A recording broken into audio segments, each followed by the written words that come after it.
अस्सलाम वालेकुम dear CSS aspirants. आज से ये काम करना शुरू कर दो 7 दिन के लिए। आपको मैं 7 ऐसी स्टडी करने की, याद करने की टिप्स दे रहा हूँ। आप इसको सीरियस जो कैंडिडेट्स स्टूडेंट होगा वो इसको जरूर फॉलो करेगा। ठीक है, 7 दिन के लिए ये आप काम करो।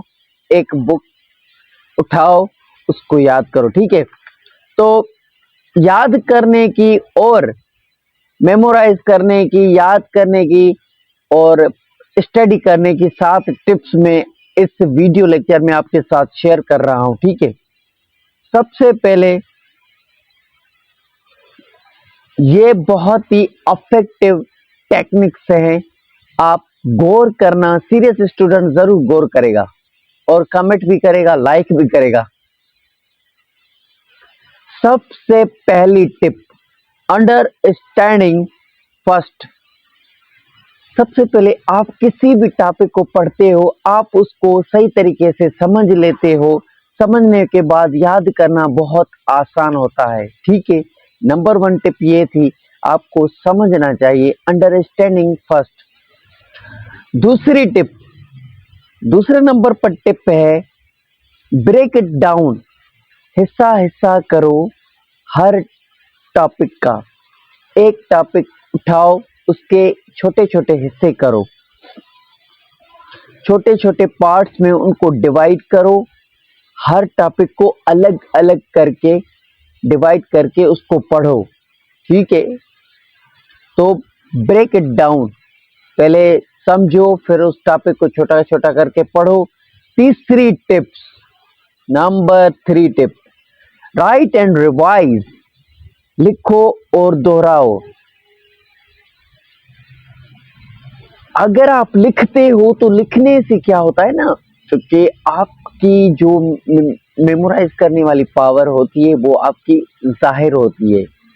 और उसको रिवाइज करना चाहिए, जो आपने लिखा है डेली, जिसको आपने अंडरस्टैंड किया है, जिसको ब्रेक डाउन किया है, उसको डेली रिवाइज और राइट करो। ठीक है, तो चौथे नंबर पे टिप्स है, टीच समवन। अगर आप समझ गए टॉपिक को, किसी को समझाओ। ये टेक्निक्स बहुत ही पावरफुल है।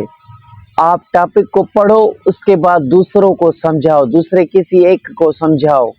ठीक है, टीच समवन। फिर 5वें नंबर पर टिप्स आती है, वो है मैक नेमोनिक्स। मैक नेमोनिक्स का मतलब है आसानी से याद रखने रहने वाली अल्फाज।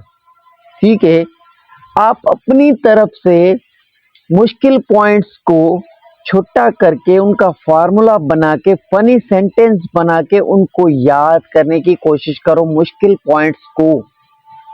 ठीक है, समझ गए 5वें नंबर की निमोनिक टेक्स्ट। 6 नंबर की जो टिप्स मैं आपको दे रहा हूं वो है, यूज फ्लैश कार्ड्स। छोटे छोटे कार्ड्स लो और उन पर सवाल या पॉइंट्स लिख लें। बार बार देखने से भी याद हो जाते हैं। कुछ ऐसे सवाल आते होते हैं, आप अपने रूम में दीवार पर छोटी छोटी ऐसी पॉइंट्स लिख कर लगा लें, फ्लैश चार्ट्स इतने बना ले छोटे, तो फिर वो याद, बार बार देखेंगे आप तो आपको याद हो जाएगी। ठीक है, 7 नंबर पर, revise after gap space repetition. ये 7वें नंबर पर टेक्निक्स बता रहा हूँ, टिप्स बता रहा हूँ। एक दिन बाद रिवाइज करो, आपने ये जो सब कुछ पढ़ा और ये टेक्निक्स बना ली। दूसरे नंबर पे 2 दिन के बाद भी आप इसको रिवाइज करो, फिर हफ्ते बाद भी इसको रिवाइज करो। ये 7 दिन एक सीएसएस का बुक उठाओ, इस्लामियात का हो, चाहे वो जनरल साइंस का हो, चाहे पाकिस्तान अफेयर का हो, चाहे करंट अफेयर का हो, कोई भी है, तो उसका आप पहले एक टॉपिक उठाओ, उसको समझो, फिर उसको पढ़ो। ये 7 दिन के लिए ये मेहनत करके देखो आपके जहन में क्या फिट हो रहा है, क्या नहीं। उसके बाद कमेंट करना, फिर आपको कितना समझ में आया ये टेक्निक इस्तेमाल करने के बाद। अगर आपको SCSC बेहतरीन टिप्स चाहिए, CSS से रिलेटेड कोई भी मटेरियल चाहिए, तो इस चैनल पर आपको इंशाल्लाह हर चीज़ मिलेगी, हर स्टूडेंट को मिलेगी। तो कीप वॉचिंग, स्टे कनेक्टेड। अल्लाह हाफिज। लाइक कमेंट शेयर ज़रूर करना।